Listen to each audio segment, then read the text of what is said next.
Now, once we diagnose SLE, we sit with the family, the child, and the parents and give them a detailed counseling because this disease needs a long treatment.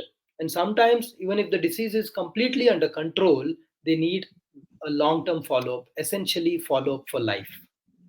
Now, since this is an autoimmune disease where our immune system is attacking our own body, the baseline treatment is focused on corticosteroids. Yes, we need to give steroids to our patients. I'm sure some of our viewers will be wondering how can we give steroids to young children? Let me tell you, if steroids are given in the right dose, for the right condition, for the right duration, we can reduce the side effects. The whole problem is when steroids are used by quacks unnecessarily, they cause havoc. Yes, most of our patients are given steroids, but then we give it typically for 6 months to 12 months, slowly reduce the dose and stop them. And steroids help us control the disease. The other medication that we use in all patients with lupus is the hydroxychloroquine.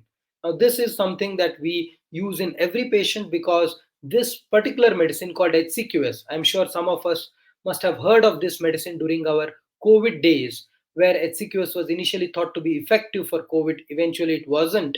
But this is one medicine, yes, we use in all patients with lupus, and it definitely helps reduce the future episodes of flares.